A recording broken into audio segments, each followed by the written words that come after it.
Hello, fellow ink drinkers, and welcome back to the Blind Girls Book Talk podcast.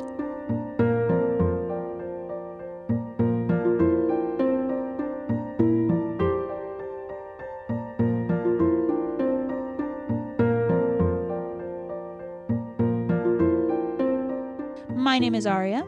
And I'm Belle. And we are two sisters who adore reading and adore books. And so what we decided to do was decided to start this little talk in order to talk about a variety of bookish content. And that can range from book reviews to book theories to book to movie comparisons. The list goes on. We are very much a variety show. That being said, today we are actually talking about something a little bit different. And it is how we shop for books, as well as what draws us to a book and makes us pick it out. Now, the reason that we decided to do this as more of a podcast episode is because we had originally wanted to do this as one of our blog posts, but we figured talking it out might be a lot easier. And then, of course, we post most of the transcripts of these podcasts to our blog, so you can always check them out there. So, with all of that out of the way, Belle, what makes you pick up a book? See, I feel like that's a more open-ended question than just a simple answer, because it really depends on, I'd say, the genre. Okay, so then walk me through your process then. When you walk into a bookstore, where do you go? What is your pattern when you go into a bookstore? So I kind of start by the new fiction releases, and I really just kind of glance over them unless I see a cover that catches my eye or a title that catches my eye, and I'll see if it's something I'd like to read or not. Normally you and I do that together. Since we shop for books together. Yes. Normally, after I get bored with looking at that, I will head to the young adult section. While I'm in the young adult section, it depends on what store we're at, because the normal Barnes & Noble we go to, their young adult section is literally a two-sided shelf, and that's it. Yeah, and to be honest, we mainly go to Barnes & Noble and Books A Million because that is the closest bookstores to us that we can frequent. Unfortunately, in our area, we don't have a lot of small bookstores, of used bookstores, anything like that. If we did, I know I would definitely want to frequent something like that. Okay, so you do it mainly based on title or by just cover. Yeah, so I know one book, I found it because it was a white cover and a sea of just all dark. So it stood out and I'm like, I wonder what that is. You haven't really made the jump over to the regular fiction section or the regular mystery section or any of those. Well, I have. I don't know. I mean, I do have adult thrillers and mysteries. I do own those and I have read them. But I think it's just because I'm so used to being in young adults. Granted, I wasn't always a book reader. One day we'll do an episode on it. But I wasn't always a reader. So even though by the time I really started reading and I was above my grade level, now as an adult, for some reason, it's in the back of my head that I'm still not to that level when I have been above YA since high school. Yeah, I think that it is difficult sometimes. And again, I will preface this by saying, you can be any age and read YA. Yeah, you can be 90 in a nursing yeah. home and read YA if that's what you want to read. Heck, there are people that hold doctorates and they just like to read YA. So I'm not bashing you or anybody else for if that's mainly what you focus on. I'm not bashing you. For me, YA became way too predictable for the most part. There are some YA books that have really surprised me and have kept me on my toes throughout the whole thing. However, in general, I can't read a lot of YA books because there's just something about them that just doesn't hold my attention. See, I'll put it this way. I can't read every YA book. I can't do YA romance. I can't do certain YA things. It's mainly I'll go and I'll look at the mystery and thriller And like sometimes I'll like kind of go to the horror if the store has any. But I think it's mainly I stick to the mystery in the thriller section just because even though I can figure out the ending, sometimes it is nice to just pick up an easier read. Yeah, and I can understand that. There are times when I'm reading YA books where it just doesn't feel right. And I know that's very non-descriptive, but for example, I recently read a book that was called Where Dreams Descend. And it is YA, and it was one that I had picked up because reading the synopsis of it, it was all about magic, and there's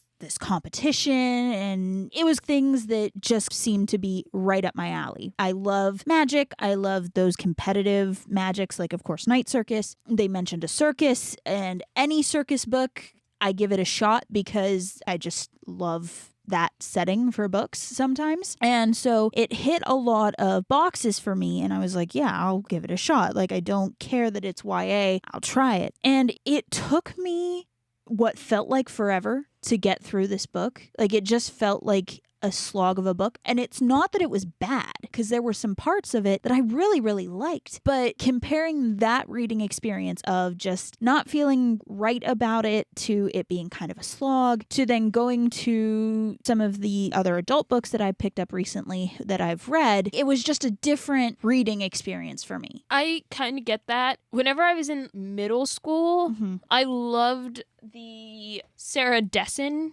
I loved her romance books. And like now that I'm older, I think I have 3 that were like my favorites. And I keep seeing like she writes new ones and everything. And I'm just like, I can't anymore. There's something about it. I get that. And I don't know if maybe that's the issue when you're transitioning from YA or NA to full on adult. Yeah. After YA, I then will go to the classics section, and I will look at whatever classics they have to see if they have something in stock that I don't own, see what more I can add to my classics collection, that type of thing. And then normally from there, I'll come and I'll join you in the adult mystery and murder and thriller and horror sections. That's normally how that goes. That sounds pretty accurate for you, because there is a part where we're together and then you go away and then we join back together. And that's kind of how it goes when it comes to where I go. So like she said, we'll start in the fiction section up in the front, do all of that. And then once we're through with that, I do spend a lot of time looking at, I know at Barnes & Noble, they have those tables in the middle. Books A Million does as well. I will spend a lot of time there and just looking through whatever they've got out, which a lot of times it's either the half price ones or the ones that it's like Book Talk made me do it. But I'll spend a lot of time just looking through there and seeing there's something else that I've never seen before that I find interesting. And then from there, what we'll do is I will go to the adult fiction section and I'll go through there. I'll look at the fantasy section, because normally those are pretty close together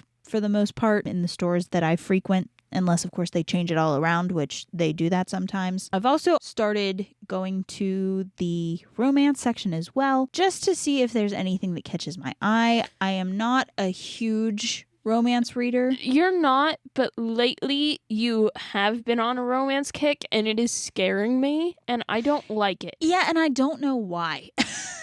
Actually, no. Let me preface this. She's never really been one for romance. I was, whenever I was, 13, and now I'm just like, nah.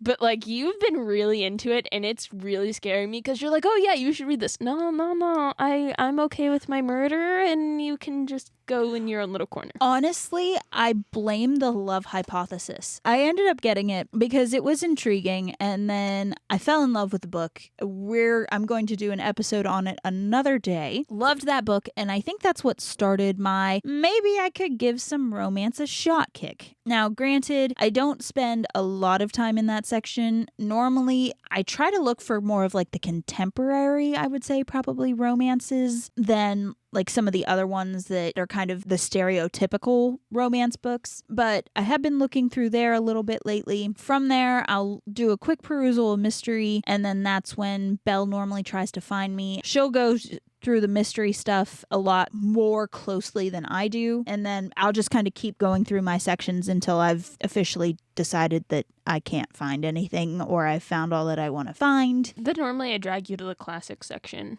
Yes, at some point in time, I do go look at the classics because not only do they have your Austens and your Dickens and your whatever else is in that section, but they also have some mythology stuff, which I am always looking for things to add to the mythology / research section of my library. And by library, I mean like 4 bookshelves that are overflowing. So that is kind of in a nutshell what we do when we go shopping for books. Now, because I know I spend a lot more time on synopsises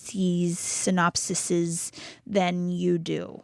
But do you do anything with synopsises? I do. So like first is going to be like the cover and the title that make me pick it up. And then I'll like look at the synopsis. And if it sounds like something I would read or something that I would enjoy, or like I read it and I can already tell within like the first 2 lines that the book is going to get on my last nerve and I'm going to hate my life, then I just am like, I'm not getting it. Mm-hmm. But there are others that I'm like, oh yeah, that. Yeah, there are some synopsises that I found that I'll just read it and just kind of be like, no, that's as much as you had me, you lost me. The other thing that really bothers me is more of a pet peeve of mine is because both of us are colorblind. And so there are some books that do not have a very good contrast when it comes to the synopsis versus the cover of the book. Oh yeah, I hate those. And so anytime, and for anybody who is a writer or a publisher or anything like that, and you're out there and you're listening, please put good contrasting text on the back of your book, because us colorblind people, we can't read it otherwise. And then I'm not going to get your book because we can't read the synopsis. I can't read the synopsis. And most of the time I don't feel like going and searching for like my mom or something and be like, hey, read the back of this book, because it's just not worth it at that point. Yeah, at that point, if I can't decide for myself without having to search up the book on my phone, I'm not doing it. I'm not. Yes. It's not worth it. Immediately, if I can't read your synopsis or I have trouble reading your title, you are not worth my time. Yeah. The only way that you would come back to me is if by some reason an app like Likewise is what I use a lot of times, or Belle uses Pinterest a lot. Unless something like that recommends your book to us where then we can read it clearly. I'm sorry, but we're not getting your book. No, we and aren't. you might have had us, but then you lost us. That's the thing. Everybody doesn't think that the visually impaired really like to read, yet here are me and Aria, 2 legally blind sisters who both love to read, yet then we have like the worst time at a bookstore because it's really awkward when they're crowded because we have to get closer to the shelves and bring the book closer to our face, and then there are people around and you just feel so awkward. Yeah, going book shopping when there's a lot of people is the worst. But that being said though, for the most part we get lucky in that we happen to catch it when there's not too many people. Like there's a good bit, but there's not like a crowd. Yeah, no. Our only mistake was going right after Christmas and there being a crap ton of people. But that half off hardcover book sale. Yeah, but it was still going on and we went and there was like hardly anybody in there. That's true, but it was very picked over at that point. Fair enough. But I mean, we didn't really get any hardcover books to begin with. All right. Well, on that note, we are about out of time. Is there any other final thoughts from you? If you are a publisher, writer, or any of the above, please make sure that you have contrast on your covers and synopsi. Yes, I think that is the takeaway of this episode. That is the takeaway. Forget everything else we talked about. Yeah, that's our takeaway. That's our takeaway. Just do that. That's the hill we die on. Yeah, that's.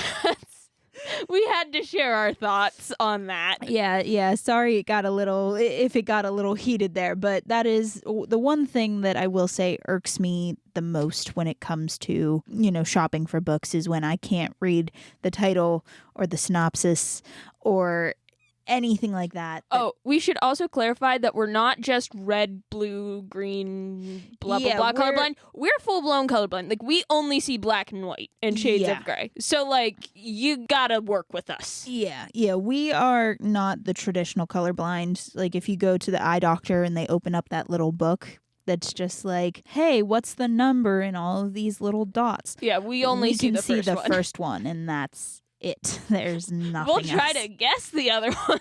Yeah, there's nothing else. So that is about all the time we have for today. We want to thank you guys for tuning in and listening to us talk about our bookshop adventurings, as well as, how we pick a book and that sort of thing. If you like what we're doing, of course, like, comment, review, share, all of that good jazz if you would like. If you don't, that's cool, but it really helps us to grow the show, so we would appreciate that. And so, of course, my name is Aria. And I'm Belle. And next time we are going to be talking about Harry Potter. All right. Well, that will be a very interesting talk. So then we will see you guys next time. Bye. Bye.